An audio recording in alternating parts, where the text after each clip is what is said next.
Hello, I want to talk about search engine optimization for a little bit.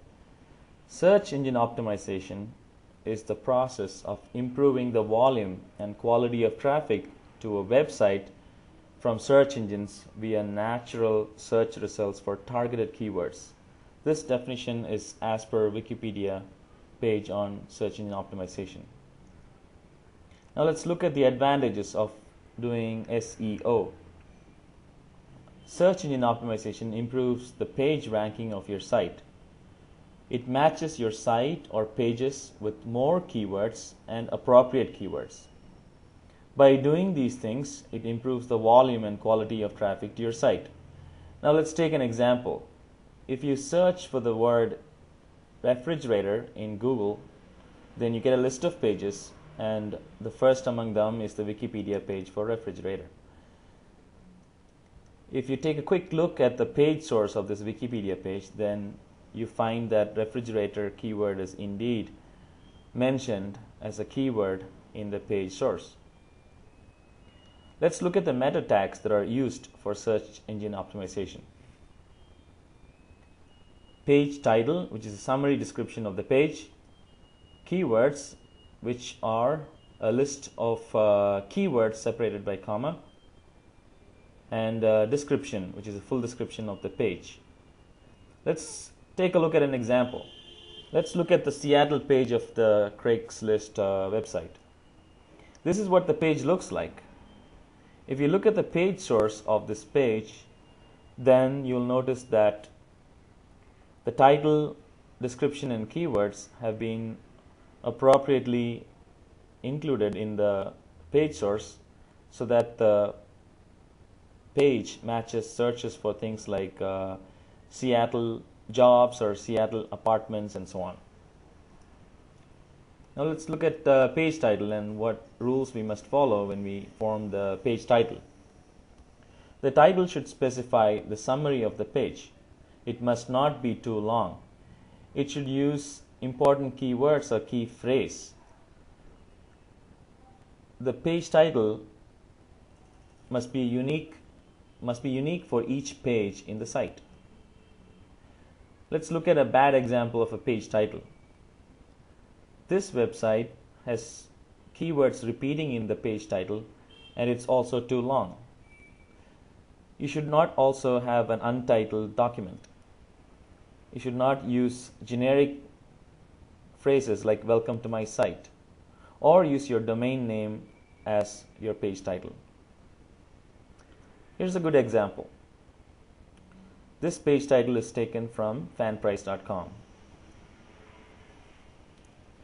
Now let's look at keywords. When you use keywords, do not use stop words like and, the, because, and so on. These words do not get picked up by the search engines. Here's another bad example of keywords. This site lists the keywords as red shoebox, pink shoebox, etc. It should simply be shoe, red, pink, brown, and so on. Now let's look at the description of the page. When you form the description of the page, use the important keywords about the page in the description. Keywords in description should be same as in the title. Here's a good example. If you go to the Price Grabber site and click on the books category, and then you look at the page source, you will see that the description of the page is given as, "We have a large collection of books, magazines, and periodicals to choose from. Compare prices on your favorite books or magazine subscriptions for the lowest price. You can compare prices on popular books too." So as you can see, important keywords like books, magazines, periodicals, subscriptions, etc. are being used in the description. Dynamic meta tags. Dynamic tags are used for individual pages in your site. For example, let's say you have a site with categories of products and products within the categories.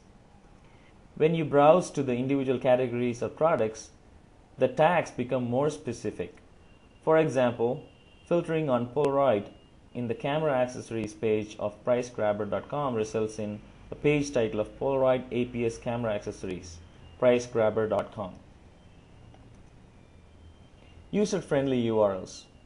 The URLs of your pages must be short and meaningful. For example, in the fraglike.nl site, the page for web cameras has a URL of /webcam.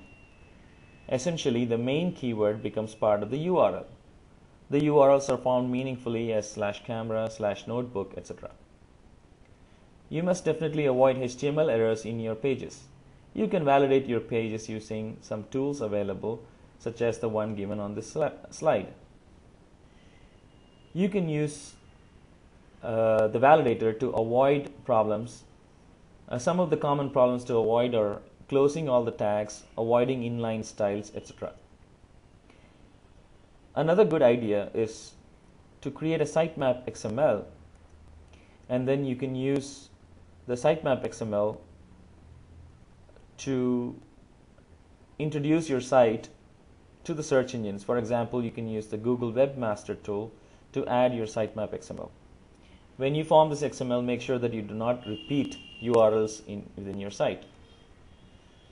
Here's an example of a sitemap XML. Another tool that's available is the Spider Simulator. You can use these tools to figure out what the search engines would extract out of your web page. Here's a Spider Simulator that you can use. You can simply go to this site and type in the URL of your website and check the results. In conclusion, search engine optimization gives your page high ranking. Some of the things that you do are use friendly URLs, use appropriate title for your web page, include appropriate keywords and descriptions, and avoid HTML validation errors. Thank you, and I hope you found this useful.